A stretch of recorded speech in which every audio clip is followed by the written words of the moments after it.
Hey guys, and girls, and non-binary pals, and other gender-conforming folks. Welcome back. So, let's just get into this love talk about limitlessness and the how to be limitless. How to sit with the work.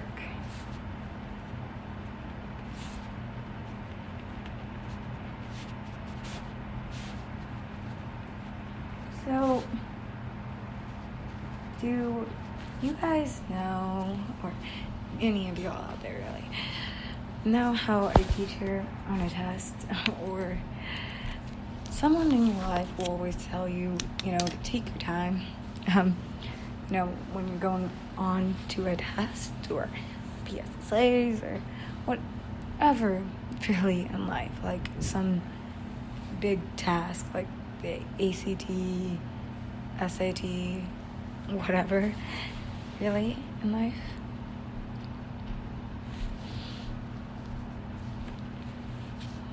They say that to remind you to take your time on the test. Now, most of the time, it makes people anxious. I know it makes me anxious when they say, take your time, because, they read off the directions, and I just want to be like, go, go, go, go, go, go. Because I know it, right? Nope. Why does that make most of us anxious? We have to learn to sit with our work, right? Our teachers are gently and kindly reminding us, any mentor of ours is telling us, don't forget, take your time, because you won't get your best results. But why do we see that as, oh my God, guys, this test, it's only an hour, it's only this, it's only that. Why do we do that? When they say take your time, then that you can get extra time after. Why do we let other people finishing the test literally get in our way of finishing the test? Why do we make it feel so nervous? Why do we do that? No, think about that. Honestly, why do we?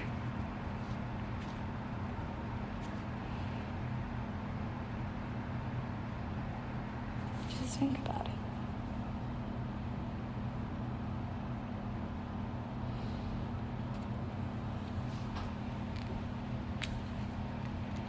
Now, taking our time in life, in different points of view, and being limitless and boundless in life, all those things, you see, they are things that come and go in a moment to the front of our mind. Never the back of our mind, of course, but always the front. And why can't it stay in the frontal lobe? That's what I mean when I say to learn how to keep different points of view in the forefront. Because if you practice, if you repeat it, it's not going to just be back here in the back of your head. It's going to be everywhere in your head, and you're going to instantly notice things. It's like when they give you 100 problems of math work and a bunch of questions to solve. They do that because they want you to remember to take your time and read the directions and do this and see the patterns. If we can learn to sit with our work, we will get the messages that are coming out of our brain, our head, and ourselves, and we'll be like, oh wait, what? I'm that wise? I'm that kind? I'm that intelligent? Like, I'm not even kidding. You are. You are. You just don't remember it for the second. You just don't think it for a second. And I feel like that goes into a lot about self-worth and stuff. You know, we always want to look fine and be fine for the people around us because it can make us feel guilty, you know, bringing a damper on their day. I get that, but a way not to do that and to realize that is to sit with your work. Because when we sit with our work and we reread our work, we get the messages and the understanding that we just spit out of us in our brain. It's something that we always knew in our soul and has always been there, but it's out in the present, in the moment right now. And the thing that even really, this is like what Albert Einstein said, that makes the difference between knowledge and intelligence is that we all have knowledge of some type in some form and way that can help us everywhere. But the intelligence is knowing that at the forefront and applying it everywhere. It is the appliance of what we've learned that gets us farther. And if we can take out and look at all the knowledge we have just dropped and taken out of us and look at it, we are learning how to apply it and how to apply it better and how to talk about it better. Taking those moments and looking at it, really just looking at it, it can help you.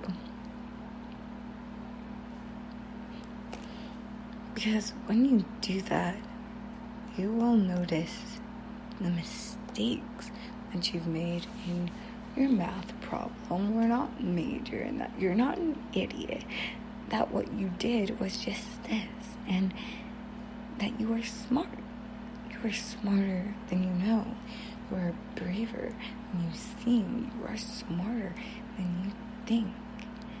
And if you know that you can, you will do. You know that you can, but that's got to be at your forefront.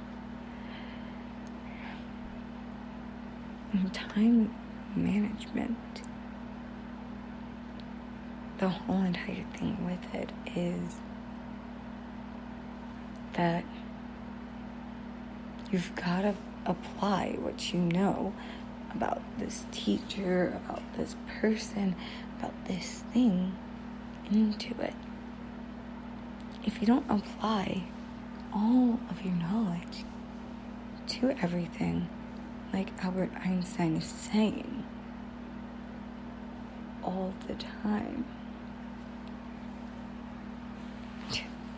you are going to struggle even more than you really need to, and you really have to, more than necessary.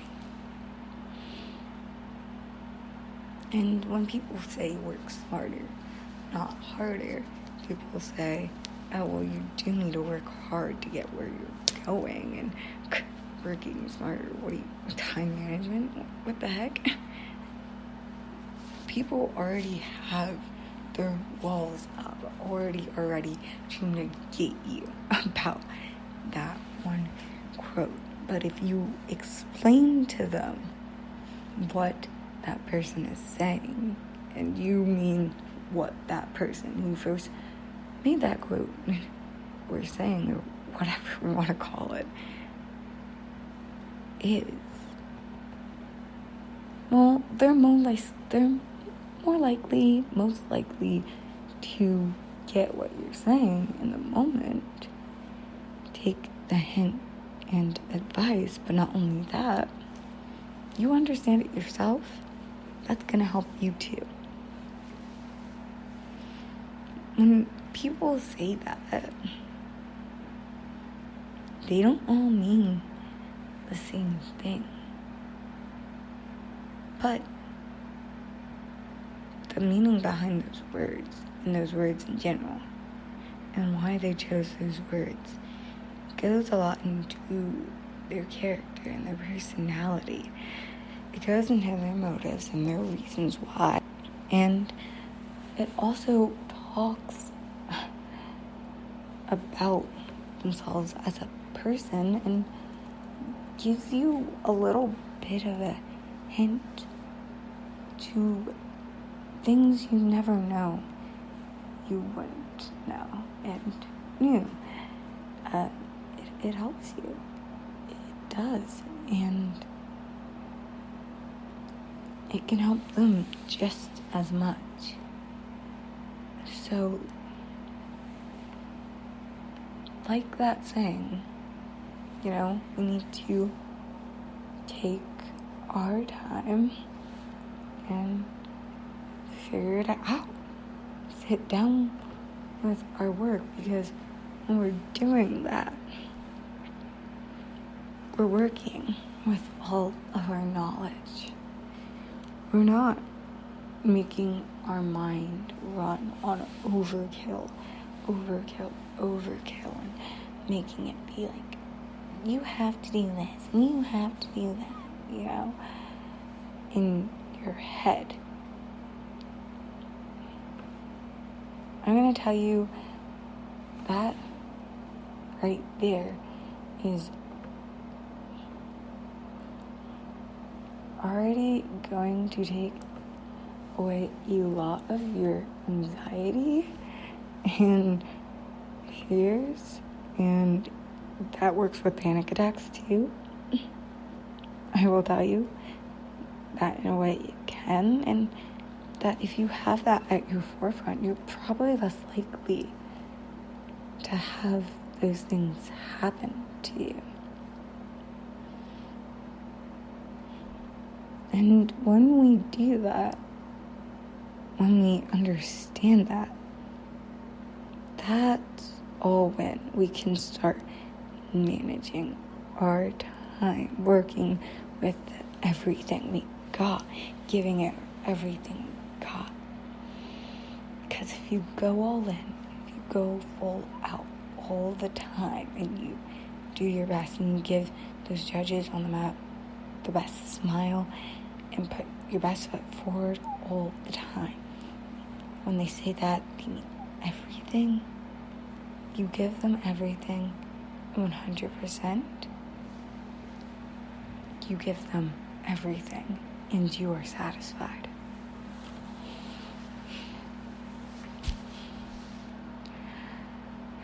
So let's learn how to give people everything. Let's do that. Find your ways to be satisfied.